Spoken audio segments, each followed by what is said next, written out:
ikaw ay nangangailangan, mga minamahal, ang Diyos na buhay, ikaw ay pinakikinggan. Dahil hindi lang seasonal ang iyong paglilingkod sa mahal na Panginoong Hesus. Amen, praise the Lord. Pero mga minamahal, dahil ang Diyos ay mahabagin, talagang totoo mahabagin ang mahal na Panginoon.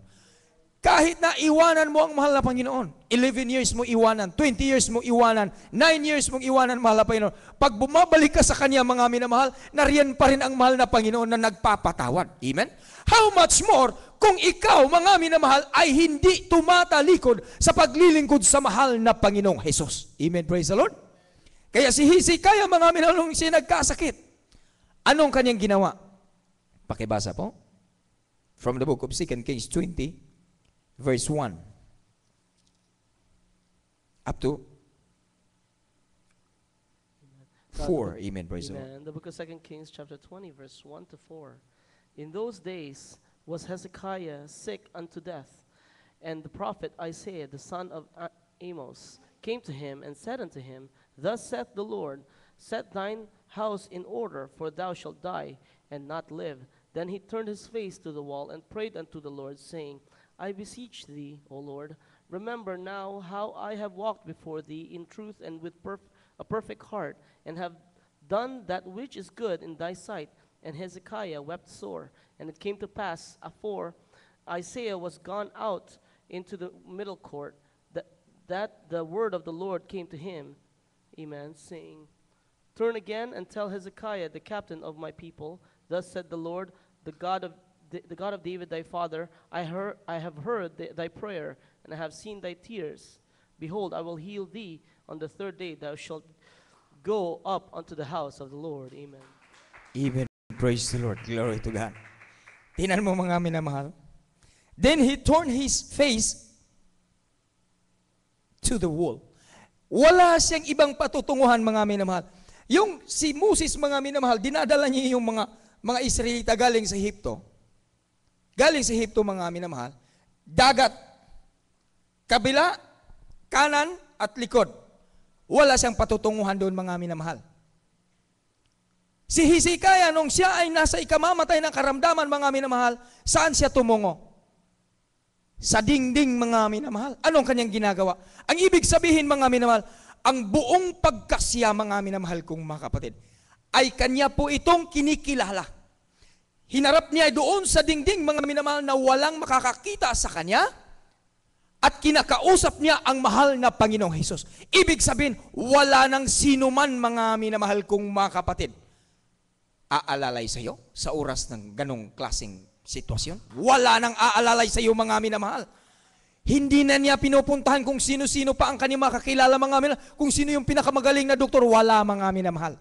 Ang ibig sabihin, he is confessing his sins unto the Lord. Kinakausap niya ang mahal na Panginoon na masinsinan. Heart to heart na kinakausap niya ang mahal na Panginoon. Yun ang kailangan ng mahal na Panginoong Jesus. Kapag mayroon kang kailangan, pinansyal man ang kailangan mo, karamdaman man ang kailangan mong pagagalingin, mga minamahal, wala kang ibang patutunguhan. Sabi pa nga doon sa banal na kasulatan, mga minamahal, isirado mo ang pinto at doon ka mananalangin sa mahal na Panginoon. Kahit na walang taong makakakita sa iyo, napapakinggan ka naman ng mahal na Panginoong Hesus. Amen. Praise the Lord. Glory and glory. At ano ang sabi, mga minamahal kong mga kapatid, sa ating dakilang Diyos? Noong siya po ay nagsusumamo sa mahal na Panginoon. Si Prophet Hezekiah o si Prophet Isaiah, gaano po kaimportante pala ang intercessor na tinatawag, mga minamahal? Yung tinatawag na nananalangin. Yung tinatawag na propeta, mga minamahal. Yung ang ating mahal na pastor. Beloved kapatid na nagpapatutuo. Wala ng pag-asa, mga minamahal. Propeta ng Diyos nangangaral.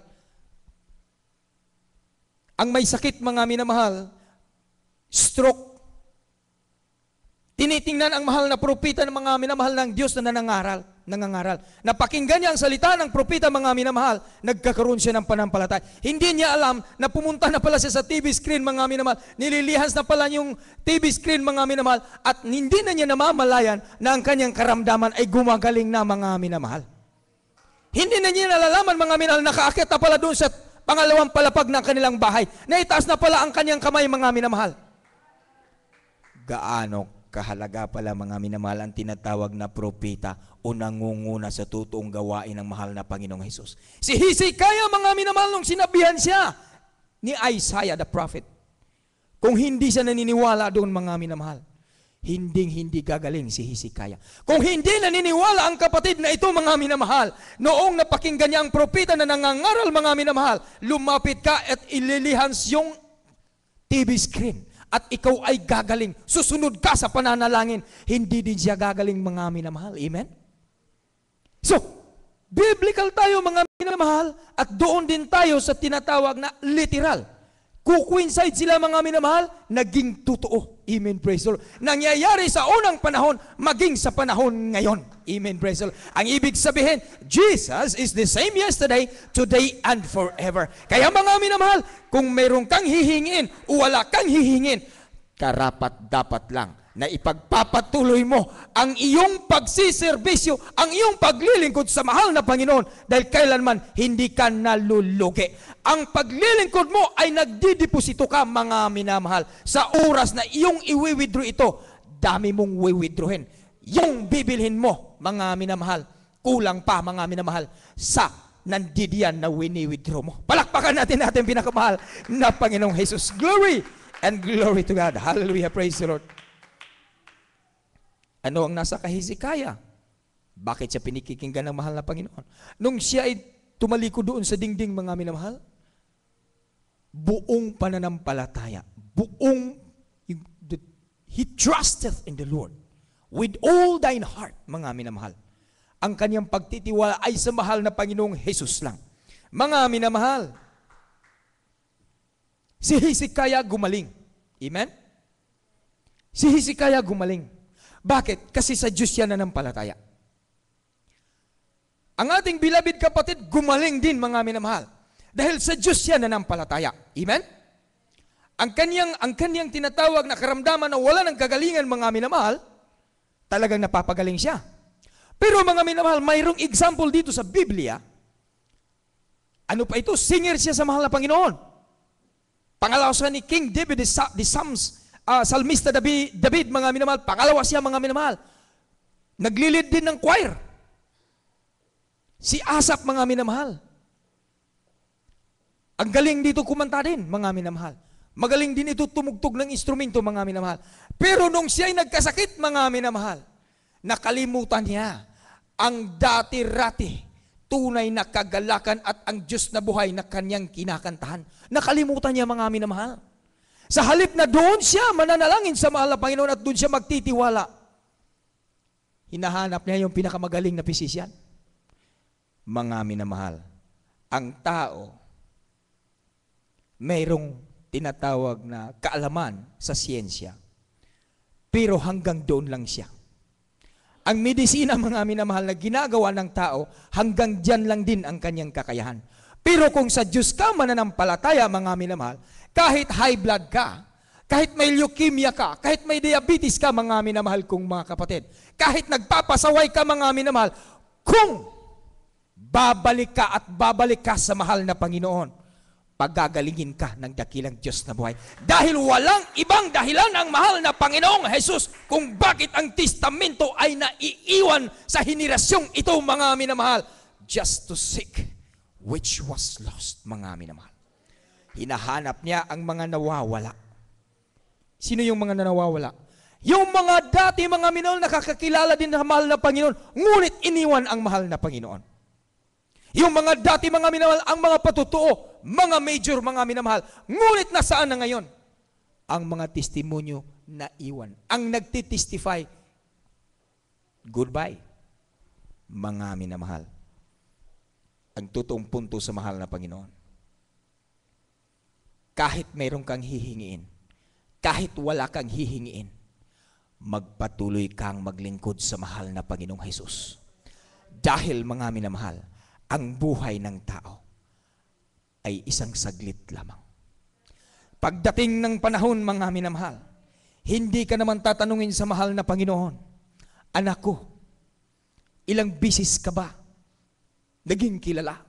Ilang bisis ka ba nahalal sa politika? Ilang bisis ka ba bumili ng bagong sasakyan? Ilang bisis ka ba nagkakaganito, nagkakaganyan. Hindi po, mga minamahal. Ang tatanungin lang sa mahal na anak, iniingatan mo ba ang aking mga salita? Paano mo ito ipinamumuhay? Upo, mahal na Panginoon. Nagka-choir ako eh. Hindi ka nagreklamo? Minsan, patawarin ang mahal na Panginoon. Ang mahal na Panginoon, nagbigay sa atin ng araw ng pananambahan. Amen? In the 6 days work shall be done, and in the 7th day it shall be done unto you a holy day. It is a rest day of the Lord, and whosoever found work on therein shall be put to death. That is from the Old Testament. But because God is love, and love is God, pumarito ang mahal na Panginoon. Isang araw na pananambahan. How many hours in one day? 24 hours. Ilang oras ka nananambahan? Sunday. 5 hours. Amen? Tama po ba, mga minamahal? Kasi hindi ako mathematician eh. Ngayon, hihingi lang ang mahal na Panginoon ng kunting pabor lang. Ang kunti lang. Halimbawa, magsasanay tayo ng ating mga awiting makalangit. Kahit na isang oras lang. Yung 5 hours para madagdagan, maging 6 hours naman. Kasi 24 hours yung hinahingi ng mahal na Panginoon. Negatibo tayo, mga minamahal. Ilang negative tayo, mga minamahal? Para maging 6 hours lang. Ay, kukunin pa. Hindi ba natin alam na laging lugi ang mahal na Panginoon sa atin sa puntong panghihingi? Laging lugi. Kasi kahit na hindi ka nangihingi, ibinibigay sa mahal na Panginoon. Una, paggising mo sa umaga, malakas ka. Ang hininga mo nandoon. Napakalinaw na pag-iisip mo. Napakalinaw lahat ng iyong mga paningin. Amen? Pumunta ka sa, maliligo ka, diretso sa trabaho. Pagkatapos ng buong araw, nandiyan pa rin ang lakas. Habang nagtatrabaho ka, hindi mo nababantay ng iba. Nagkakamali ka na. Tinatabunan ka sa mahal na Panginoon. Amen? Amen? Tinatabunan ka sa mahal na Panginoon. Mayroong kang nakausap na para bang tumaas yung dugo mo, tinatabunan ka man na malaba. Anong napapakinggan natin ka na? Patient? Amen? Tinatabunan ka sa mahal na Panginoon. Nanghingi ka ba agad doon? Hindi. Yung nagugutom ka, mga minamahal. Uy, pagkatapos ko nagpuri, nawala yung gutom. Amen? Ngayon, ang mahal na Panginoon naman, ang hihingi, anak, isang oras lang, dadagdagan mo yung 5 hours para maging 6 hours naman. Ay, hindi talaga patatalo, ah. Mga minamahal, hindi naman tayo nalulugi eh. Bakit po? Sa buong buhay natin, lagi na lang ang mahal na Panginoon ang nagbibigay. Sa buong buhay natin, mga minamahal, lagi na lang ang mahal na Panginoon natatalo natin. Kahit na sa pananambahan, talo natin ang mahal na Panginoon, mga minamahal. Pero ang mahal na Panginoon, sumusumbat sa atin, ni isang kusing hindi tayo sinusumbatan sa mahal na Panginoon. Magtataka ka na lang, mga minamahal, uy, binigyan ng $2,000? Oh, grabe.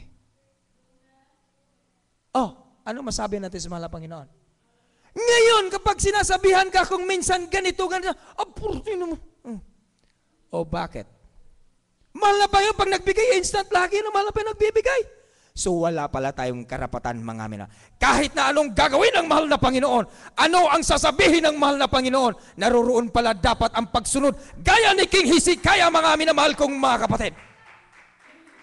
Wala siyang reklamo, mga minamahal.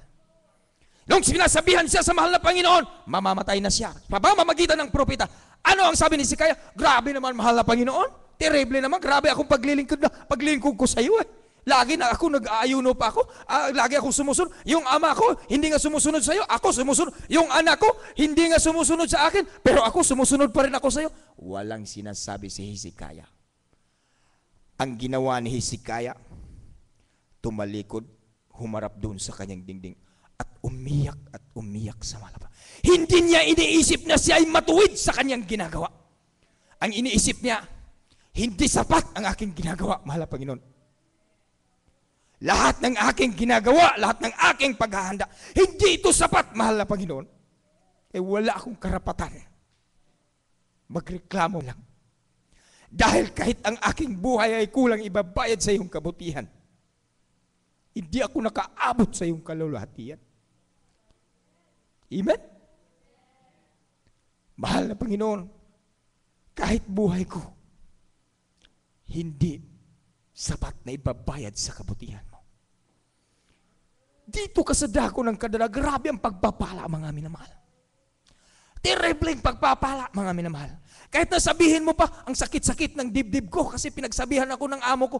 Pero mga minamahal kong mga kapatid, ang kasakitan ay nasa isip lang. Kasi ang pagpupuri nasa puso. Amen, praise the Lord. Ang tunay na kagalakan, mga minamahal, nasa puso mo at sa iyong physical, mga minamahal. Kapag mararamdaman mo na ang tunay na kagalakan.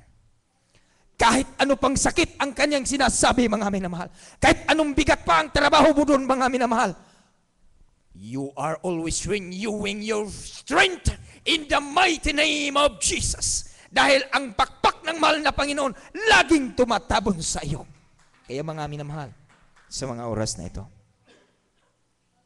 meron tayong mga panghihina, meron tayong mga pagkukulang. Pero ang sinasabi ni Hezekiah, mahal na Panginoon, mahal na Panginoon, dinggin mo ang aking mga pananalangin. At ako'y susunod at susunod sa iyo. Awitan natin ang mahal na Panginoon, mga minamahal. Amen. Praise the Lord. Glory and glory to God. Hallelujah. Praise the Lord.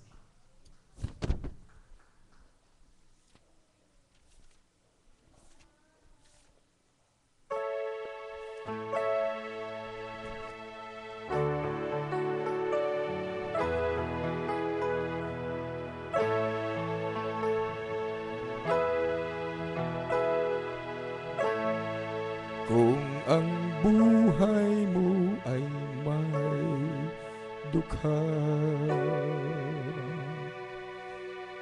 at palagi ng madusa, may ligaya rin darating. Ay Kristo nagmumula.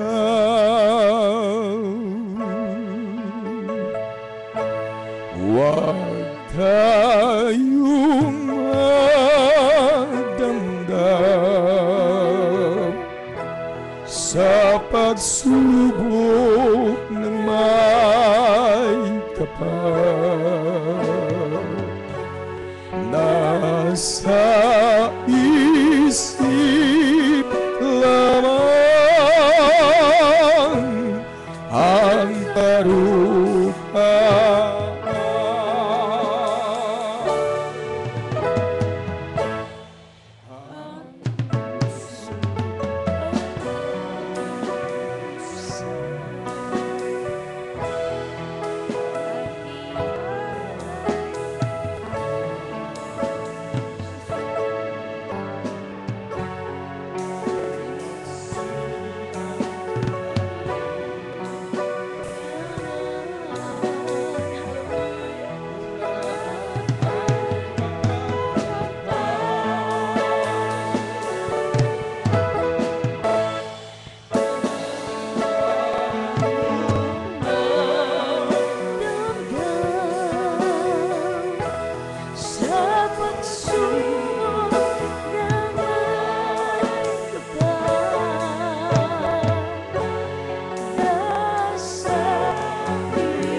Kaya sa pagsunod natin mga minamahal sa mga pag-usap ng mahal na Panginoon, sa buong pagtitiwala mga minamahal, tayo hindi na pagpapalain ng Diyos sa buhay.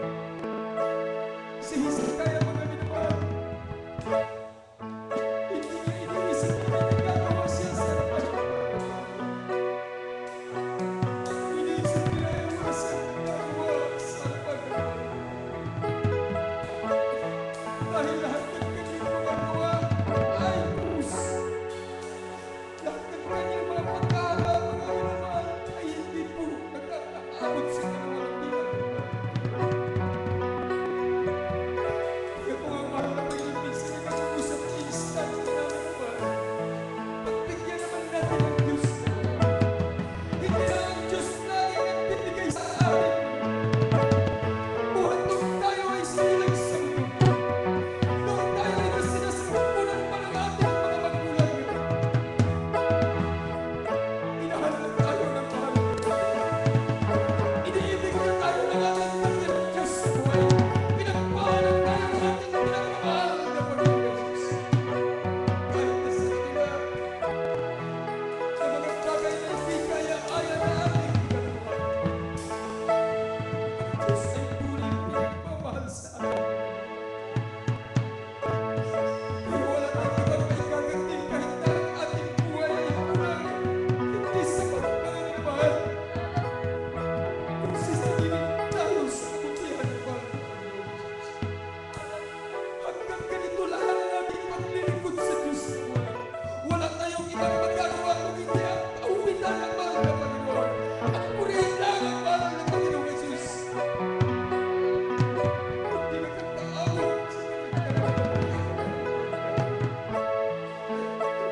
ngunit sa pagkising natin sa umaga, taklayin pa rin natin ang lakas at sigla. Ang ating mga mahal sa buhay ay laging pinag-iingatan sa mahal na Panginoon.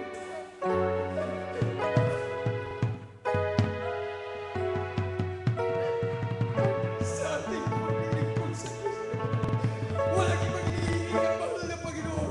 Magtapat ka ng aming paglilingkod. Dahil sa oras na ikay makikinig sa akin, hindi kita papabayaan.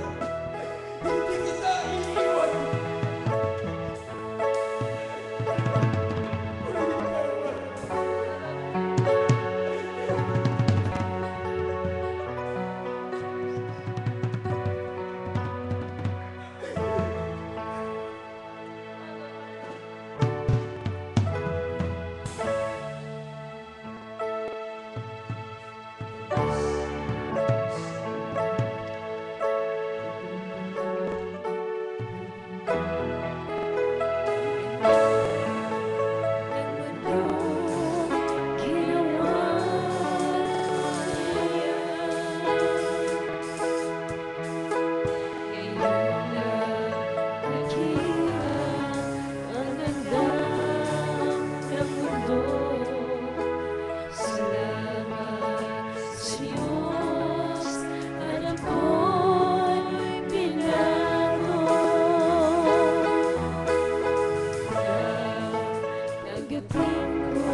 Nagbago ang lahat sa buhay ko.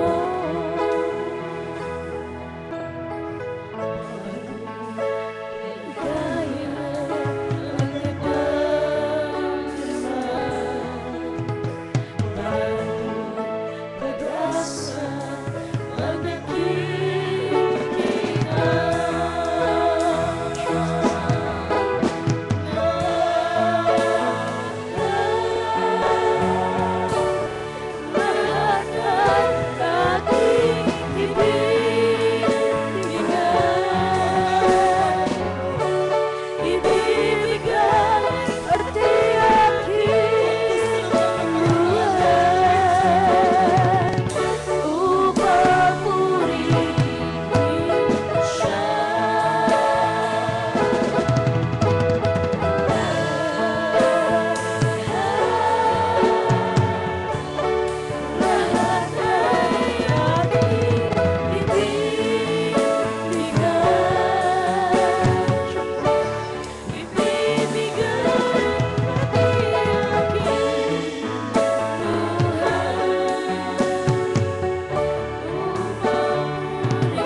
pala ng Diyos ng panahon sa mga bisang pagkalagpagkalan ng pala ng Diyos. Patawarin mo ang bawat isa. Sunod dalangin ng aming kinagalang bala, Pastor. Tulungan mo ang bawat isa, malamig Panginoong Yesus. Na kami ay maging tapat na sundin ang tunay mong kalooban sa aming mga buhay. Malapit ka nang babalik, malamig Panginoon. Ngunit ganito pa rin ang aming paglingkod sa iyo. Kung minsan hindi kami makikita ng katapatan, mahal na Panginoon,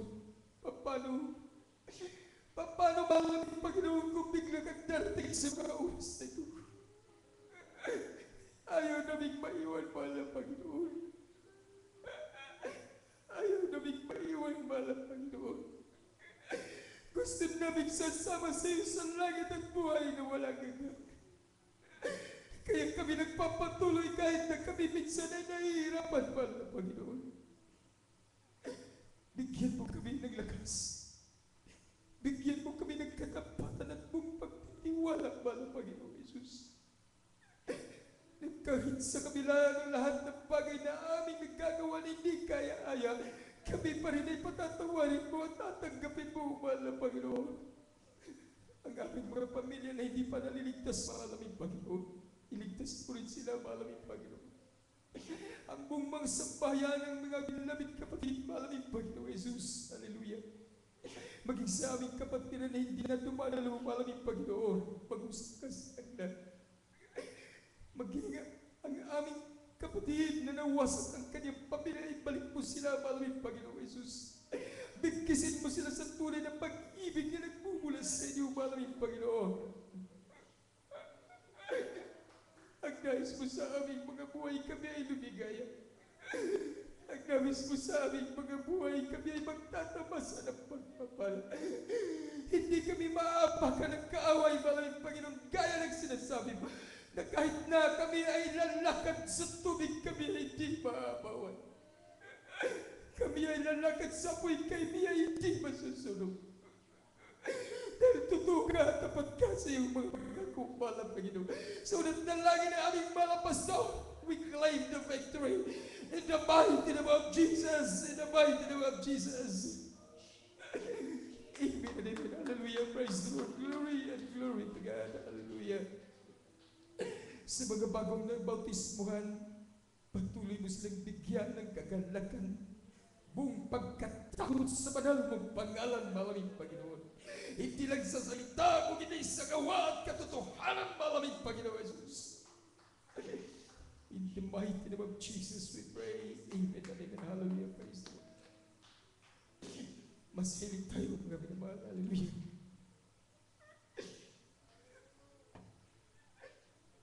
By the power of God, by the blood of Jesus, by the blood of Jesus, for the covenant of such a devil right now, we command cast out.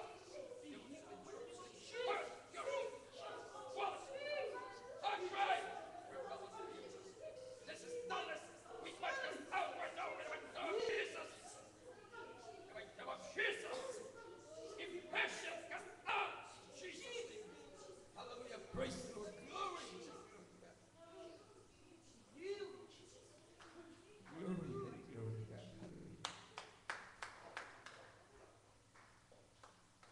Let's stand and jump 3 times, mga minahal, from top of our voices. Shout hallelujah, praise the Lord, glory and glory to God. Hallelujah, praise the Lord. Hallelujah, praise the Lord. Hallelujah, praise the Lord. Hallelujah, praise the Lord. Glory and glory to God. Hallelujah, praise the Lord. Hallelujah, praise the Lord. Sa ating mga ating pong pakinig na banal na salita ng mahal na Panginoon Jesus. At tunay karapat dapat lang purihin at takilain ng mahal na Panginoon. Dahil kailanman hindi siya nagkukulang sa atin mga minamahal. Amen, praise the Lord. At sa mga oras na mga minamahal ko mga kapatid, ganito po ang ating mga announcement. Amen, praise the Lord. Our beloved preacher John, kung may oras pa po, amen, praise the Lord. Glory to God. Hallelujah. Hallelujah, praise the Lord. Glory and glory to God. Everybody say, praise the Lord. Praise the Lord. Glory to God. Hallelujah. Bless po, beloved preacher. Nagdako ang praise the Lord at ang ating po mga announcement, mga minamahal. Amen, ang ating pong balalagawain. Patuloy po natin sinasagawa mga minamahal 3 times a week. Amen, praise the Lord. Ating po Wednesday, midweek service. Wednesday po yan, from 8 o'clock in the evening hanggang alas 10 po na imedya ng gabi. Amen. Praise the Lord. At ang ating pong magdamag ng pagpupuri para sa ating mahal na Panginoon. Overnight service from 10 o'clock in the evening until 3 o'clock in the morning. Amen. Praise the Lord. And also our regular Sunday service, mga minamahal.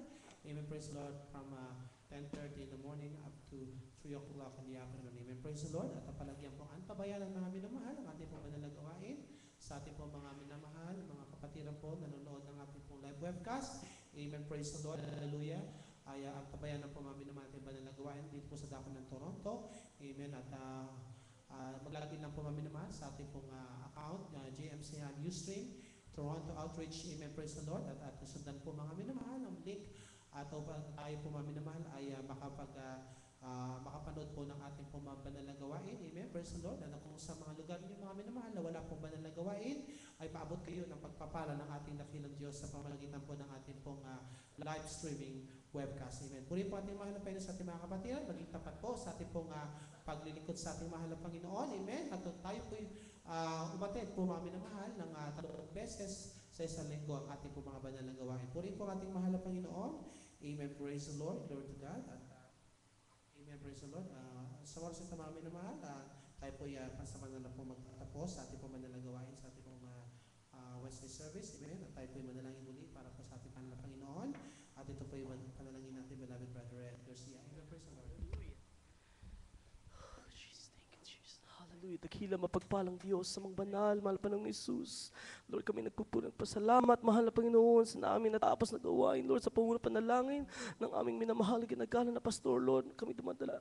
Nagpapasalamat, mahal na Panginoon, sa paglangis mo, Diyos, ng bawat yugto ng aming gawain sa gabing ito, Lord, sa mga papuring awitin, sa mga buhay na patotoo, tigit sa lahat sa aming banal na mensahe, aming napakinggan, mahal na Panginoon, nagbibigay kalakasan sa amin, bawat isa sa aming espiritual na pamumuhay, Lord, sa aming pagsamantalang pag-iwahiwalay, Lord, patuloy mo kaming pag-ingatan, sakluban mo kami, O Diyos, ng iyong banal na Espiritu, O Diyos, dali mo kami na maluwalhati sa aming tahanan, Lord God. Hallelujah, Lord. At sa susunod na aming paggawain, Lord, patuloy mo kaming pag-ingatan din, O Diyos. Hallelujah. Parang tingin mo kami maluwalhati sa iyong banal na gawain, O Diyos. Lord God, ito pong aming samadalangin, Lord, sa matamis at makapangyarihang pangalan ni Jesus. Amen, amen. Praise the Lord. Hallelujah. Amen. Praise the Lord. God bless you po, beloved. Hallelujah. Praise the Lord, beloved brethren. Hallelujah. We love you in the Lord. And Brother Jesus.